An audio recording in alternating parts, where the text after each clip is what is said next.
What if the person meant to love and protect you, the one who was supposed to care for you most, decided that walking 8 miles in the freezing cold before sunrise was the only way to teach you a lesson? What if that person, your stepmother, made you suffer not for anything you did wrong, but simply for being overweight? A punishment so cruel, it left an 8-year-old girl in tears, hungry and exhausted, just trying to survive the day. This is a story of M.I.A. Lawson and her stepmother, Linda, and it all started with one chilling walk. Why would a mother figure do this to her own child? Was it an attempt at discipline, or something much darker? What drives someone to push a young girl to her limits, physically and emotionally? And, more importantly, how many children are quietly suffering in homes like Mia's, with no one to step in and stop the abuse? It was early on January 14th, 2023, in Newton County, Georgia, a small, quiet town where everyone knows each other's name, but some secrets are still left behind closed doors. As the sun was still hours away from rising, 8-year-old M.I. Lawson was walking down a desolate road. The weight of her backpack dragged at a tiny frame, her body shaking from exhaustion and the bitter cold. But this wasn't a normal morning walk. She wasn't heading to school because she wanted to. No, M.I.A. was walking alone, forced out of her house by her stepmother, Linda, in an attempt to punish her for something beyond her control. The town of Newton County might not have known it yet, but Mia's journey that morning was about to change everything. Welcome to True Crime Vault, your go-to source for captivating crime stories, unsolved mysteries, and gripping investigations. A huge thank you to my amazing viewers and subscribers for your support. Keep tuning in for daily updates on true crime tales, and don't forget to subscribe and hit the bell icon to stay updated. This wasn't just a punishment, it was a lesson, one she was learning the hard way. The road stretched out ahead of M.I.A., empty and barren. She couldn't see any signs of life, no other children, no cars, just the endless stretch of pavement before her. She stumbled every few steps, struggling to maintain her balance, but she kept going. She had to. She didn't have a choice. Her small body, shivering, her face flushed from both the cold and the exertion, pushed forward as if it could outrun the growing fear in her chest. Every few minutes, she glanced over her shoulder, expecting someone to come for her. But no one did. No one ever did. Not even when her feet began to ache, her legs heavy as lead. Not when her throat was dry, and her stomach growled, a painful reminder how little she'd eaten the night before.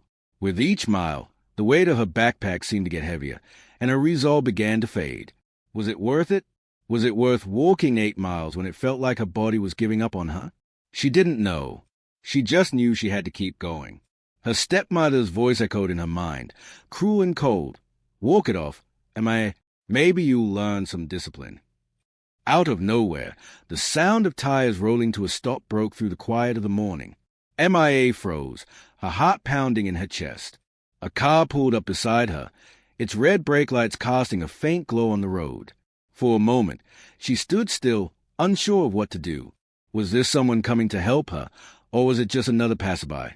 Someone who wouldn't care? The window rolled down slowly, and a man's voice called out gently, "Hey, sweetheart, are you okay?"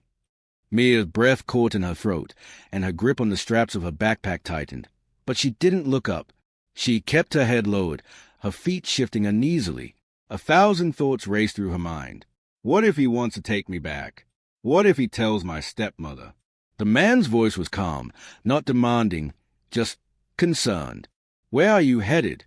he asked again, this time softer. Her voice cracked as she spoke, barely a whisper, almost afraid to let the words escape. "To school," she murmured. The man's frown deepened. "School? There's no school around here. Where's your mom?" M.I.A. swallowed, her throat dry. Her hands tightened around her backpack, her knuckles turning white. What should I say? She wasn't sure, but she knew the truth would sound just as bad as a lie. "She's at home," she whispered, avoiding his gaze. The man paused, his voice filled with concern. "Does your mom know you're out here all alone?" A small tremble ran through Mia's body. Does she know? No. She didn't care. She'd been told to walk 8 miles in the cold all by herself. "Because I'm too fat." The driver's heart sank as M.I.A. looked up for the first time. Her eyes were tired, too tired for a child of her age. She wasn't just exhausted from walking. There was something deeper, something that told him she had been through this before. The faint trace of tears glistened on her cheeks, but she quickly wiped them away. She was trying to be strong. The man's stomach churned. He reached for his phone, his fingers trembling as he dialed the emergency number. His voice was steady but urgent as he spoke into phone. "I need an officer out here. Now. There's a little girl walking alone. Her mother made her do it. It's about 8 miles from the nearest school. She's in rough shape." As he hung up, his eyes stayed on MIA. She was still standing there, her body barely holding up, the weight of the world pressing down on her tiny shoulders. The man didn't move. He couldn't. Something inside him told him to stay, to not leave her alone out here in the dark. "I'm staying with you," he said, his voice filled with quiet resolve. "Help is on the way. You're not alone anymore." MIA didn't respond. She didn't need to. She was still waiting for something. Maybe for someone to tell her this wasn't her fault. Maybe for the punishment to finally stop. But until that moment came, all she could do was stand there, holding on to whatever hope she could muster. It wasn't long before the sound of sirens cut through the early morning silence.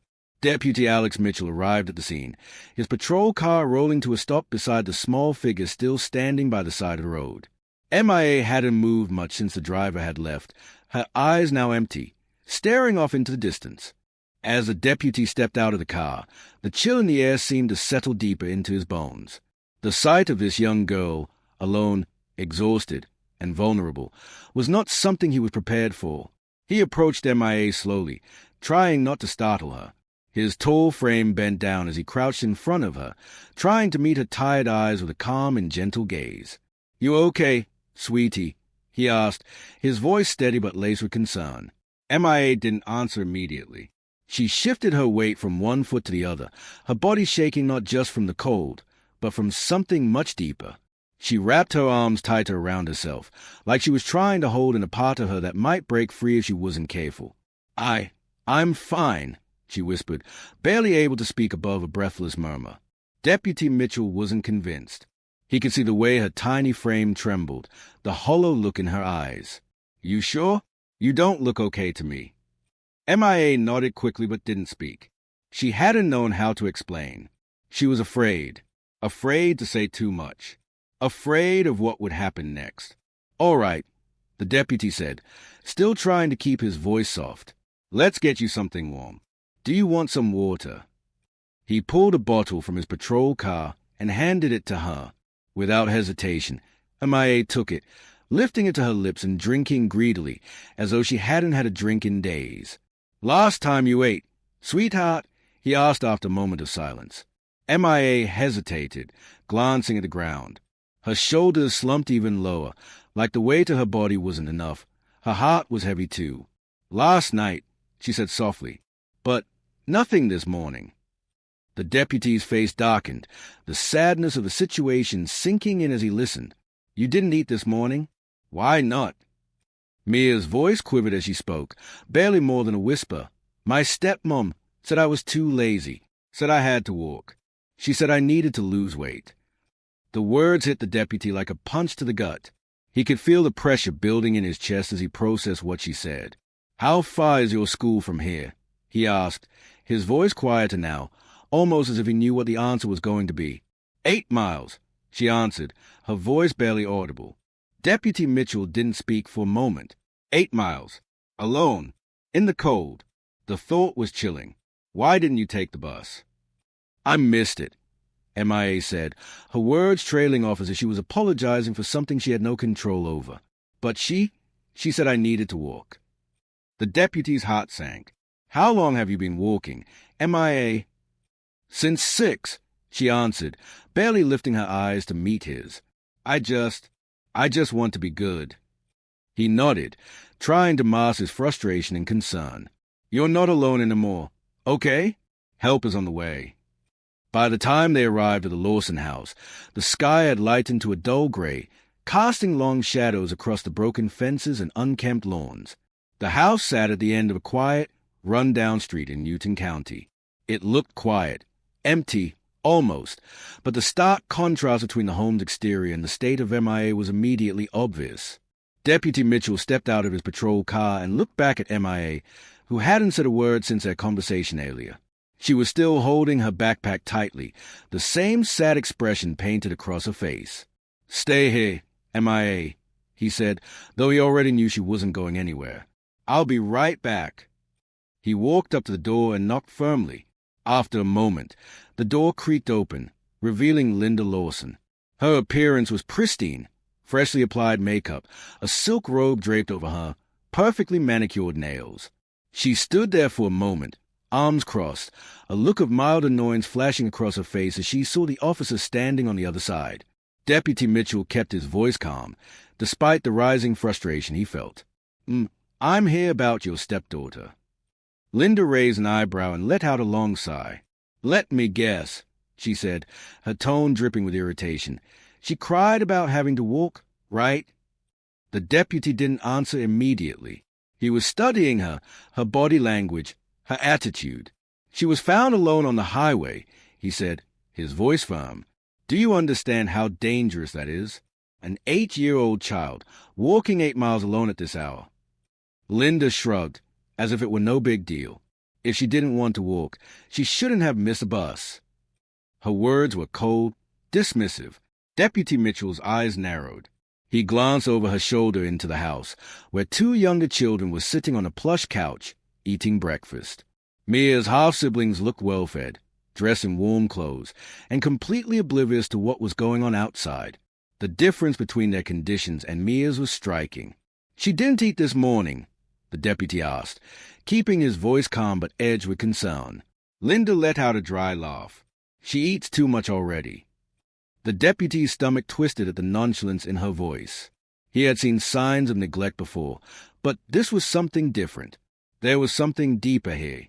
The deputy couldn't help but notice the sharp contrast between the condition of Mia's room and that of her younger siblings.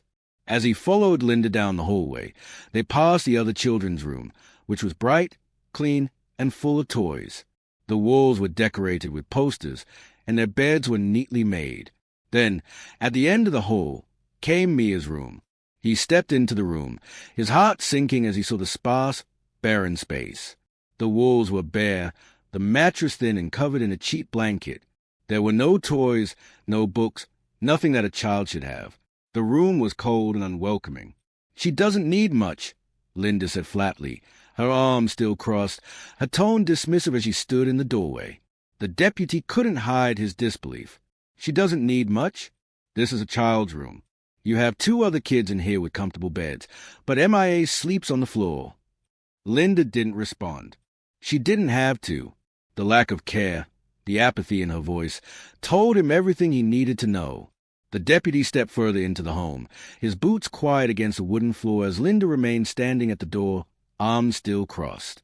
Her gaze was cool and disinterested, like this whole situation was just another inconvenience to her.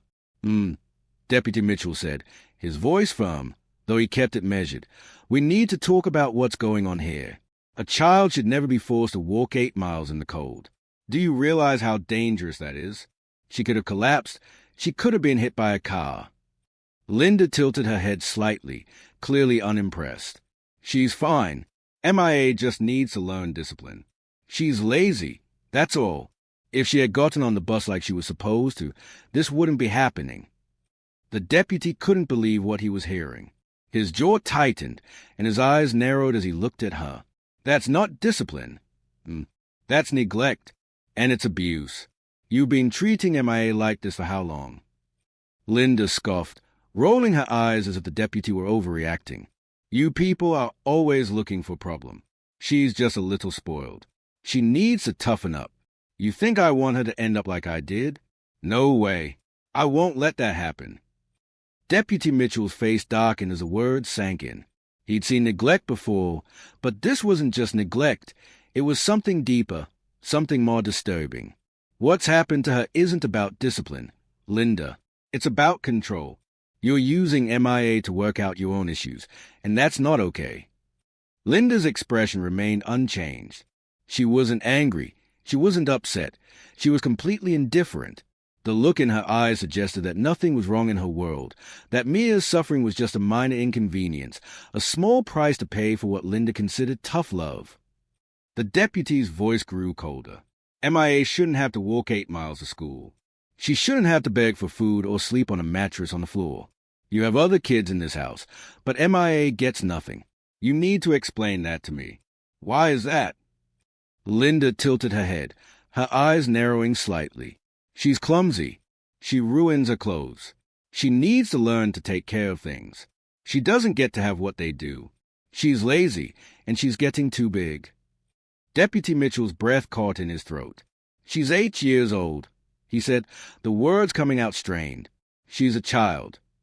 Linda's response was almost dismissive, like it was a simple fact she'd been repeating to herself for years.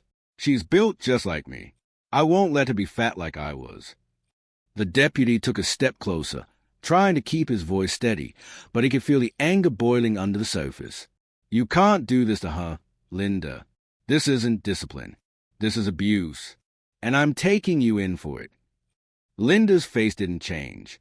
She didn't flinch, didn't seem bothered at all. Instead, she shrugged, as though the deputy was a minor annoyance she couldn't be bothered to care about. Go ahead. Arrest me. I'm just teaching her some self-control. You people don't know anything about discipline. The deputy didn't hesitate. He moved quickly, placing his hands on her arms and pulling them behind her back. The cold, metallic click of handcuffs echoed through the hallway, but Linda didn't react. No anger, no tears, no resistance. As Deputy Mitchell led her toward the door, Linda stopped for a brief moment. Her eyes narrowed as she tilted her head back, a bitter laugh escaping her lips. You'll see. She'll thank me one day. She'll thank me for making her strong. The word stung, but the deputy didn't reply. He couldn't. What could he say to someone who was so deluded? Instead, he focused on MIA, who stood just outside, her wide eyes fixed on her stepmother's arrest.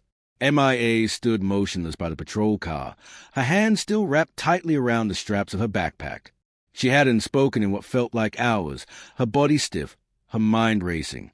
She didn't understand what was happening. Was this the end of it? Was her stepmother really going away? And if she did, what would happen to MIA?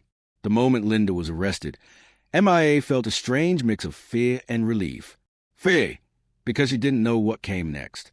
Fear, because she knew the world she had been living in was about to collapse, and she wasn't sure how to survive outside of it. But there was relief, too. For the first time in what felt like forever, there was a chance for something better, a chance for safety, a chance for normal.